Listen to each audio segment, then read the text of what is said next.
Hello, everyone. Thanks for joining us. We're here today with Carey Wallace. Carey is an author, songwriter, and artist based in Brooklyn. Her new book is titled The Discipline of Inspiration, The Mysterious Encounter with God at the Heart of Creativity. Her previous books include The Blind Contessa's New Machine, The Ghost in the Glass House, Stories of the Saints, and Psalms of Wonder.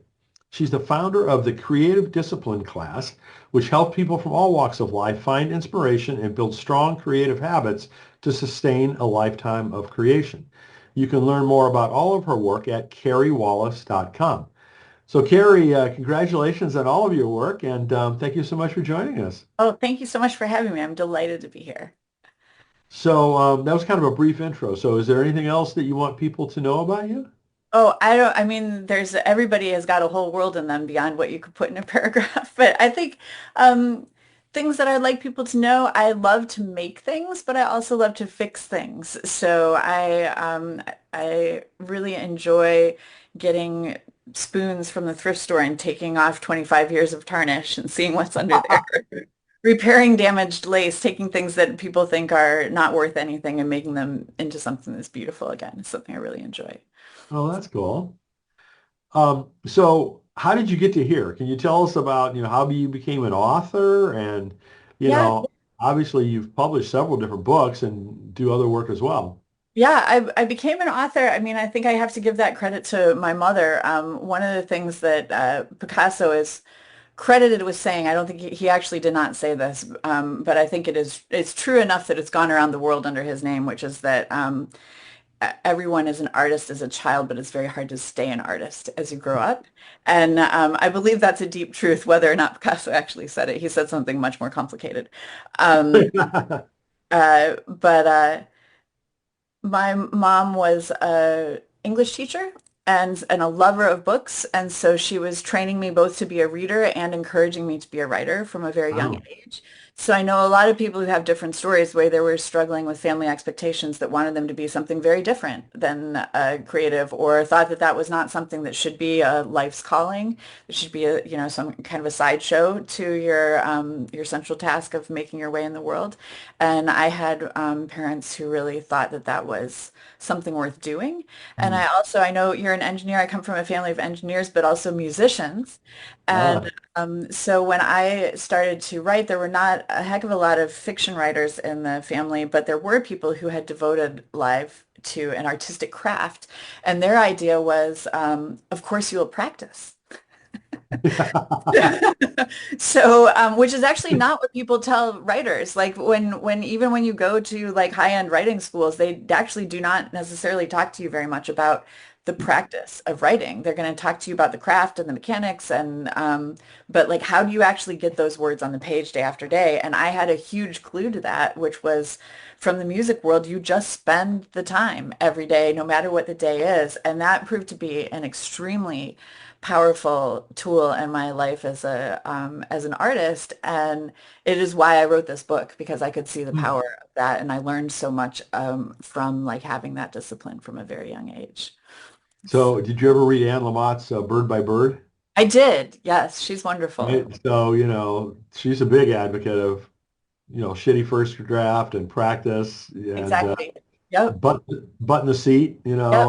Exactly. Time spent. Time spent. So, so yeah, I can appreciate, and the title of your book is The Discipline of Inspiration, right? It's not just about inspiration; it's the discipline of inspiration. So, crossing two topics that sometimes people will separate. Yes. Well, and I think actually they don't even just separate them, they put them at war with each other, right?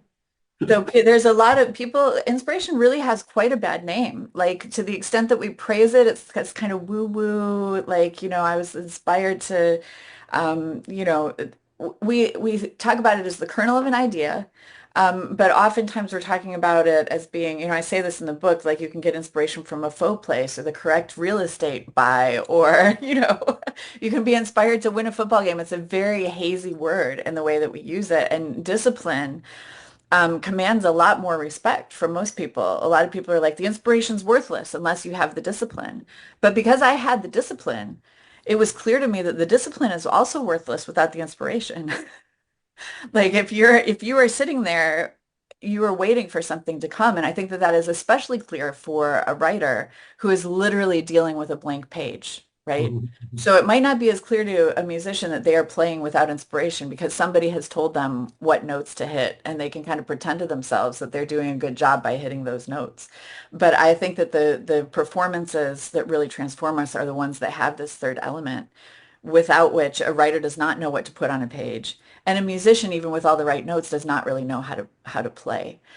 So I see them as really equally important. And I think that the one that you can't do anything without is inspiration. Hmm. So. Well, before we talk more about your new book, can you tell us just a little bit about the previous books?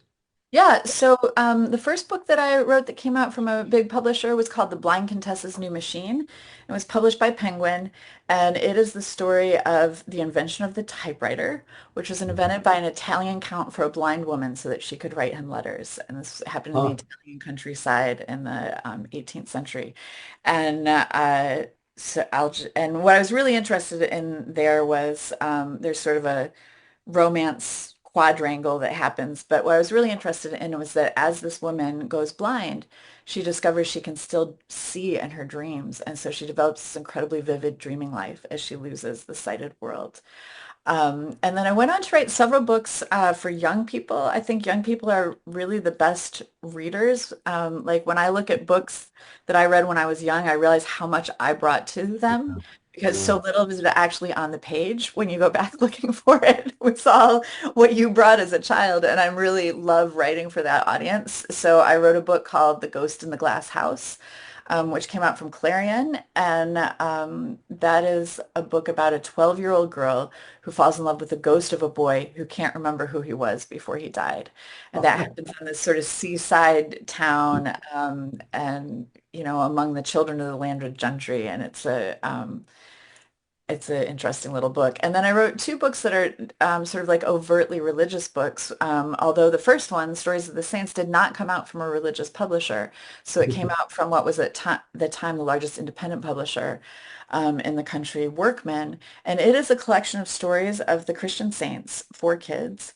And it starts with Polycarp, and it moves in order, in chronological order, through church history, telling the stories of, telling, you know, its own story of the church through the lives of some of its most hmm. interesting characters, all the way up to Mother Teresa. And Hmm. that book was illustrated by a gentleman named Nick Thornborough, who is also a video game designer for BioWare. Oh, cool. Yeah, and so the illustrations are extraordinary and kids love them, and that was a really fun book. And that was followed by Psalms of Wonder, which was a collection of segments from the Psalms for kids. There's about 30 of them, and they're all beautifully illustrated by a young Vietnamese woman named Qua Ly.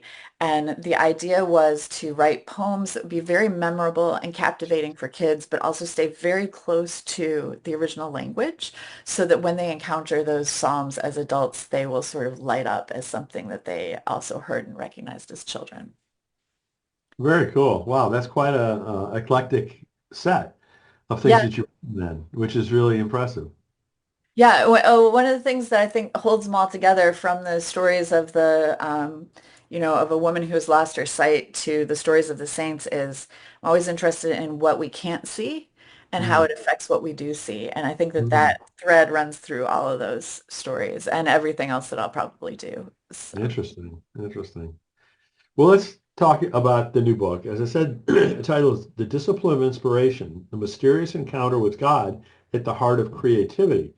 And you know, this is particularly relevant to the Find Your Next Calling, you know, platform that I established. How did this book come about? How did you decide to write about this? uh, so I started writing this book because after my first book came out, had always been somebody who really loved the work of other creatives, like always wanted to see more of it, and was already working on programs that would help people make more stuff that were very simple and very, to some degree, ad hoc and yet persistent. So, for instance, our family has a lake house, a small little one bedroom that didn't even have plumbing when my mother was growing up, but it's a house in a beautiful little lake in Michigan. And so I had been inviting artists for years to come out and spend their time making art on the lake. And I realized that that was a really wonderful experience for them, but that they were going home and struggling to continue to create. And so I got interested in the idea of helping people figure out how to wear the groove of a habit of creation into their daily lives. And I know you also do work with social justice, and I see this as really a justice issue because the vast majority of funding for the arts is geared at taking people outside of their daily lives, um, outside of their, you know, the context of the people who need them, outside often of jobs that they only have 2 weeks of vacation in, but to take this residency, they have to leave for 6 weeks. There's only certain kinds of people who can do this, right? Sure, sure. But if you can give everybody the habit of creation, then maybe we can hear from different voices, a larger number of different voices than we are currently hearing from. So I started this program. I thought that I needed a curriculum for it, and I wanted the curriculum to be of speech by artists on art. And I was curious about what people have said about that across history and across genres. And what I found was people saying all kinds of different things. And about basically every topic that you could imagine. They disagreed on the purpose of art and the definition of art and the life of an artist and like what kind of person should be an artist. But the one place that they really eerily all agreed was the moment of inspiration. Hmm. And they saw that moment as being something that came from beyond them, that had a personality distinct from their own, that might actually go to somebody else if they didn't accept it. And and that took them places that sometimes they actively didn't want to go and helped them to do things that they couldn't really take credit for Hmm. and things beyond what they would have ever dreamed that they could do. And I got very, very interested in that agreement among all these artists who disagreed about everything else. And I got also very interested because I am a Christian believer. I got very interested in the fact that almost all these people used religious language and reached for religious language to describe it. So some people very overtly said, this is from God. God is giving me these ideas. And they said this from different religious backgrounds, right? But they also sometimes would say, it feels like God, but it couldn't possibly be God. But they still had to reference something divine in that denial.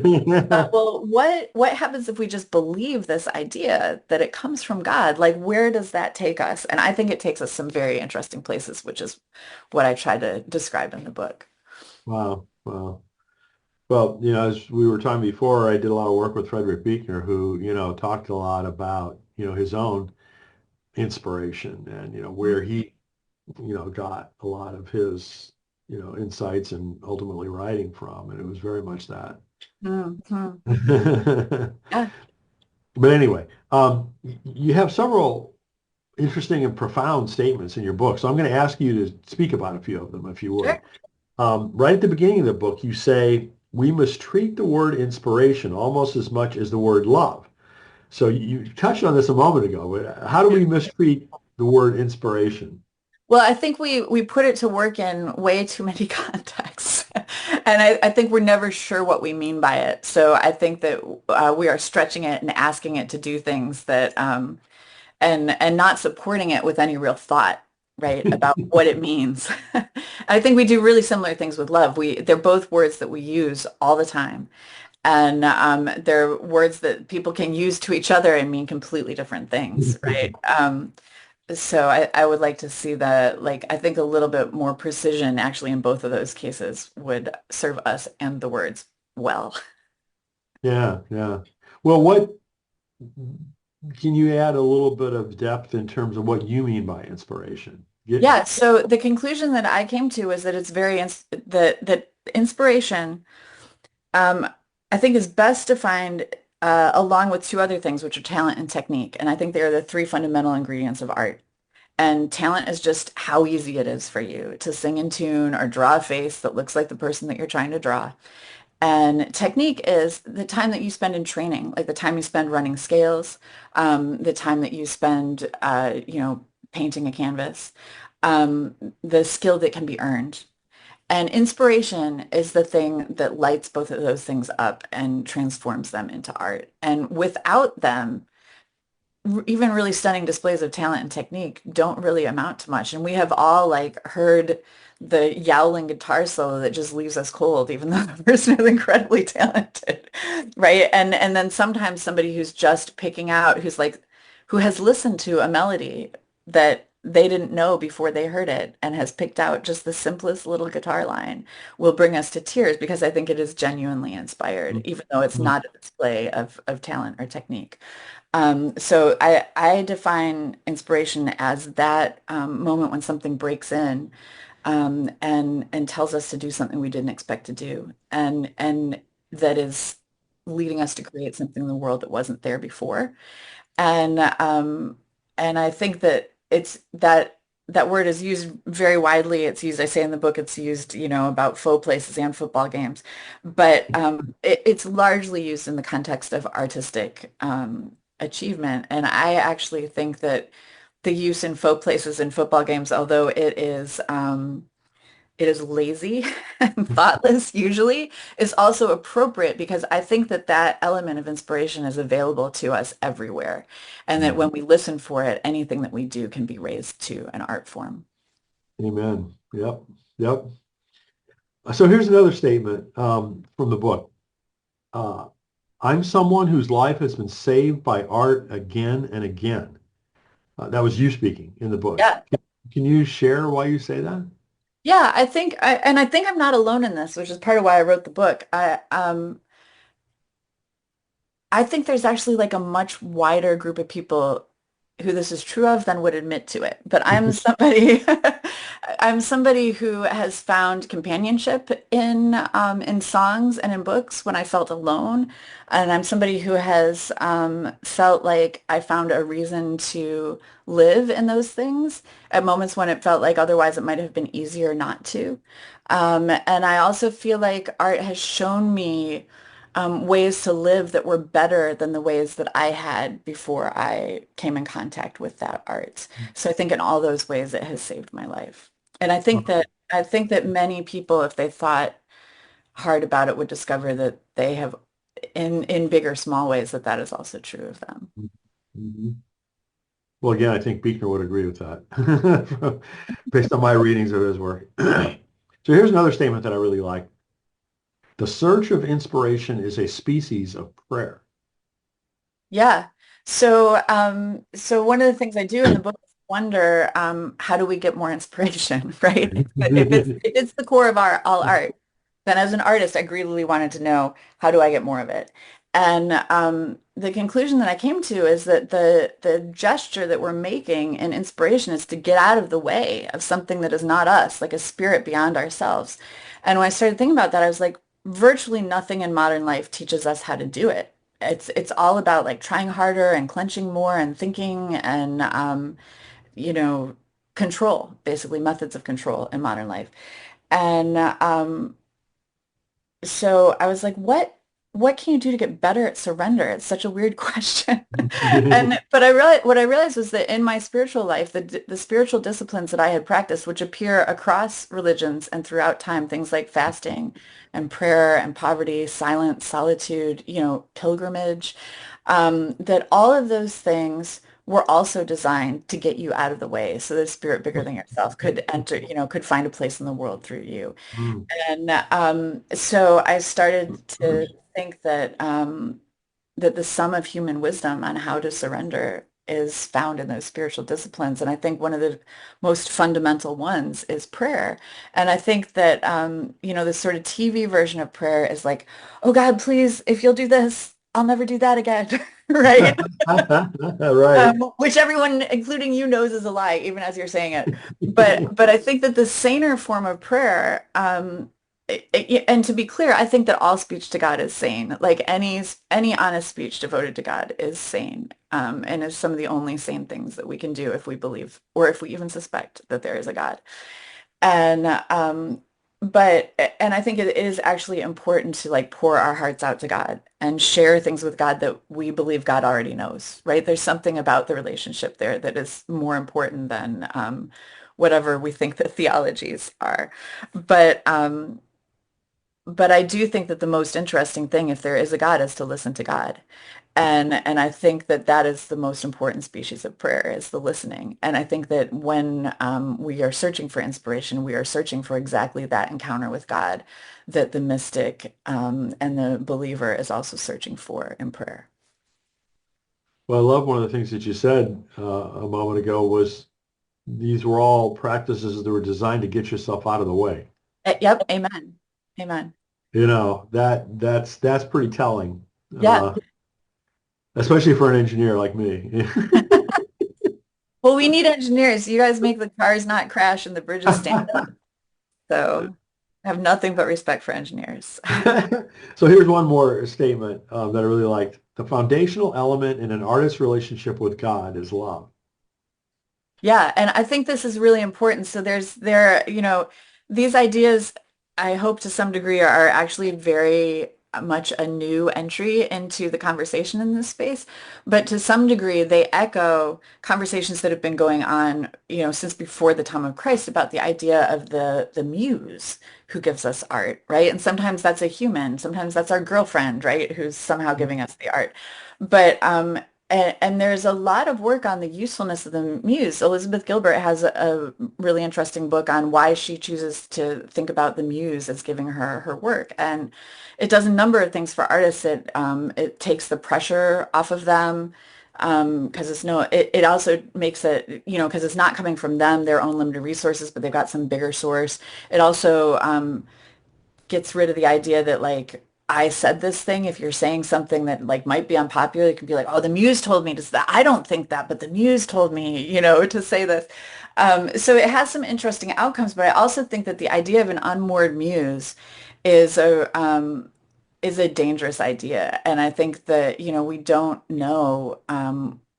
we don't know who the muse is or what it wants from us. And we don't know, is it willing to kill us in the service of our art? Sometimes it feels that way, right? And sometimes people legitimately do things that are really genuinely self-destructive in what they think is the pursuit of this muse or the pursuit of the creation of their art. And so I think that it's very important that the like shift that this book does to root inspiration in a God who has a character and a history and even a human family that can be known and that you can be part of is actually incredibly important. And I think the most important part of that is that if you have a God with a personality, that God can love you and you can create out of love for both God and the world and the people in it. And you can be sustained by a love from beyond this world where the love is always imperfect. And I think that that gives us a kind of strength that the sort of unmoored, hazy definition of the muse can never give us. That's beautiful. That's very beautiful. So since I don't really consider myself an artist, I was really glad when I got to the chapter in your book that's titled "Everyone is an Artist, Everything is Art," because Yeah. I think what you say about art in the book and what you say about inspiration in the book is really universally applicable beyond what people consider to be typically considered to be art. Yeah. Well, and actually, I'm kind of sad, Brian, that you read the whole book and you don't consider yourself an artist still.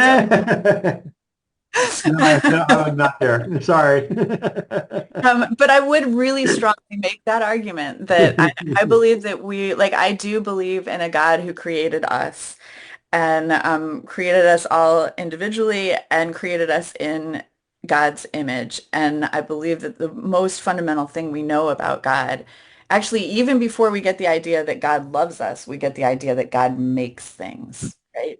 And so I think that perhaps one of the most fundamental things about being human is our creativity. And I think you see that actually in this world where there's so much AI and so many of the things we thought we were valuable at, like being an engineer or like writing papers or, suddenly machines seem like they can do this better than we can. But actually what the machines cannot do, the thing that only humans can do is make something that's genuinely new out of nothing, right? Which is Yes. a quality of God. It's a quality of God. So, and we could argue for a long time about whether humans are really creating something new out of nothing, but they're doing it much more than these machines, which require literally millions of pages of plagiarism to do what they're doing. Yeah. So, but I would really strongly make the argument that every single one of us is an artist, by which I mean every single one of us in whatever we are doing can listen to that voice of inspiration and follow it and put something new in the recipe or plant something new in the garden or like come up with a more creative way to like make or sell that product, which may actually make it more of a blessing to the world. So I'll buy that. So I'd like to read from one of the endorsements for the book. This is from Aria D. Matthews, who says, whether you're an artist or seeking a deeper understanding of the creative impulse, the discipline of inspiration wondrously unlocks the power of everyday inspiration, gratitude, and beauty. So can you give us like your elevator pitch for the book? How do we unlock inspiration? Sure. Well, first of all, I just want to, I don't mean to correct you, but her name is actually pronounced Era, like Taylor Swift's Eras Tours. Ah, sorry. She is a wonderful poet, and she has a book out called Bread and Circus, which you guys should all run out and get as well, along with this one. Um, the elevator pitch for this book is uh, that sensation of inspiration, that sensation that when we are touching something, when we are confronting or creating art, we are touching something beyond ourselves, is not an illusion. It is a glimpse of the reality that God is present in the creation of art and God is present in our experiences of art. And that means that anybody can be an artist when they welcome that inspiration, and also anything can be raised to the level of art. So that's the Nice, nice. kernel of it for me. So here's another one. How would you like readers to be inspired by the book? Since we're talking about inspiration, how would you like them to be inspired by the book about inspiration? Well, I'd like them to be inspired to not shut down the things that they feel inspired to do when they feel them. And I think when people don't feel like they're artists, and we've done a really good job in Western culture of being like only certain very special people are artists, and mostly we know you're an artist because you made a lot of money doing it, which many of the artists we respect most now, like Walt Whitman and Vincent van Gogh, made zero money, right? Like the people who persist the most were not measured by, by money in their lifetimes. Uh, but I, it's funny, I wrote a ghost story that we talked about at the beginning, and when I went around telling people that I actually do believe in ghosts, all these people who you would never guess have ghost stories, all these others seemingly very buttoned down, no nonsense people would tell you the craziest ghost stories. And when you go around saying like everybody has inspiration, everybody everybody has it in them to be an artist. People come and they tell you about the music that they hear before they get out of bed that they've never heard before, that they don't know how to sing or even write down. They talk to you about like the books that they've had ideas for all their lives, that they've been like writing, more chapters and more book in their heads. They also we asked, I just got married, and for our wedding, we did this dangerous thing, which we said, if you want to give us something handmade or something that you or somebody else made that's wonderful, please give this to us. And one of my friend's husbands gave us a fossil that he had like taken out of the ground and cleaned up himself, like a 36,000-year-old fossil. Oh And he was my. like, this is a piece of art. Like, and I was like, you fully understood the assignment. You fully understood Wow. it. Like you understood that like the act that you did in pulling that out was all art. Like lots of people might not define that as art, but I fully define that as art. So I would hope that what people do when they read this book is listen to themselves and listen to what I believe is the voice of God more and take the tiniest steps or the biggest steps towards actually acting on that inspiration and just see what happens. Go for it. Yep, absolutely. Go for it. Absolutely. So I know you're in the midst of, launching this new book, but is there anything you can talk about in terms of the future, whether it's books or other projects? Um, I actually don't. I appreciate the question. I am. thinking about a follow-on to the Saints and Psalms book, but that is not solid yet. And I'm also thinking about my next fiction project. So I haven't written fiction in a while, and I'm really looking forward to getting back into that. But I have not. There's a book about a train robber, and there's a book about a haunted theater. So I'll just say that you guys can vote afterwards about which one I should. Good, good. Well, thank you again for writing this book. It was an important book to me. And, I can't say that about all the different books that I read. And I think That, it's very insightful. thank you. And it can be very helpful to a wide variety of readers, not just people that paint or write or, in other forms of art, so to speak. That's wonderful. Well, and it means an especially large amount from somebody who has immersed himself as fully as you have in Buechner and many other wonderful writers. Thank you. Thank you. Well, again, everyone, the book is The Discipline of Inspiration, The Mysterious Encounter with God at the Heart of Creativity. And Carey's website is CareyWallace, CareyWallace.com. So Carey, thank you again, and thanks for doing this work. Oh, thank you so much for spending your time with me, Brian. I really appreciate it.